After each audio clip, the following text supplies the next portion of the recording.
I've been on this for a while. I just don't think Caleb's going to repeat. And it has nothing to do with Caleb Williams. Just hasn't been done in 50 years. Hasn't been done. It's gonna take an even better season than he did last year, and USC is gonna have to be good. Yeah. USC can't finish 9-3 or 10-2 with no conference championship and expect him to get the Heisman. Yeah. Maybe if they go 12-1, win the conference and go to the playoff, he's got a better case. Mm-hmm. I don't think that's gonna be the scenario. So I've gone with a quarterback who I think is going to win his conference and get into the playoff, and that is Jordan Travis. Wow. Florida State. Wow. And this Florida State team, ever since the portal, I've really kind of fell in love with what they're building there. Mm-hmm. They're probably the team I'm most excited to watch play this year. Especially this weekend. Especially week 1, they're going to have a huge challenge. But they just returned to everybody. Trey Benson comes back at running back, giving him, a good rushing attack. They get my favorite receiver in all of college football, 6'7", Johnny Wilson. And they pair him with a fantastic wide receiver transfer from Michigan State in Keon Coleman. Yeah. So now they got a little 1-2 punch there on the outside. And then they're even did really well getting a couple of transfer tight ends. Yeah. And Jaheim Bell and Kyler Morlock. So it's every move that they've made this offseason was to help Jordan Travis take that next step. And we're talking about a guy who wasn't even that bad last year. Yeah. Like he had 32 total touchdowns, over 3,000 yards, and he only turned the ball over 5 times. Yeah, those are ridiculous numbers. Those are already great stats. And now you get, an even better wide receiver. Your running back comes back. You got a couple tight end options as well. I just think if Florida State goes 11-1, wins the ACC 12-1, they're going to go to the playoff. It would make sense. Jordan Travis is going to win the Heisman. It would make sense. And I feel like the Heisman, obviously we saw it differently last year, but I feel like you almost have to make the playoff in order to get some Heisman hype.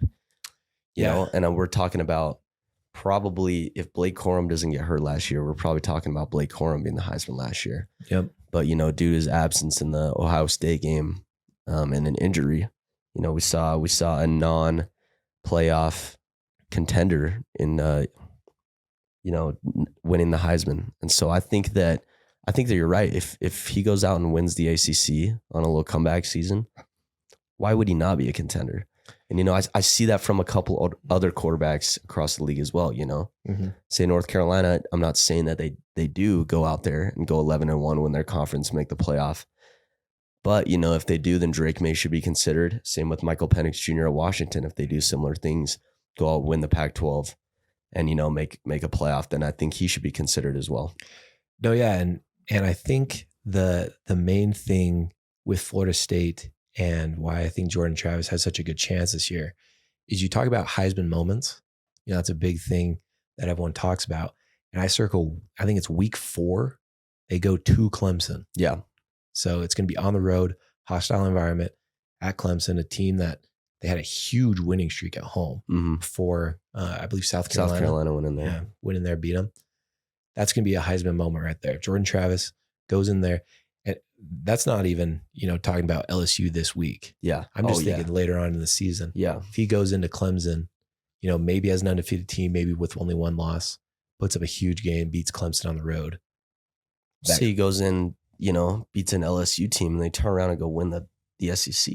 Yeah. Or they go play in the SEC championship. Then you're talking about, okay, this is not only a team that won the ACC, but they also, took down an SEC powerhouse in LSU, a team that, compete against Georgia in the SEC championship and also beat Alabama.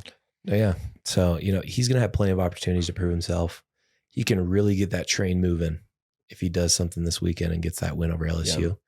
It's like kind of a home game because it's neutral in Florida. Because I think last year they were neutral in Louisiana. Yeah. So this year it's like kind of a home game in a way.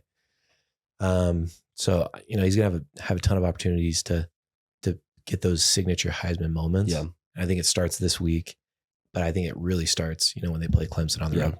Yeah. I think the favorite for me is going to be Caleb Williams, but I think if it's not Caleb, I think it'll be Michael Penix Jr.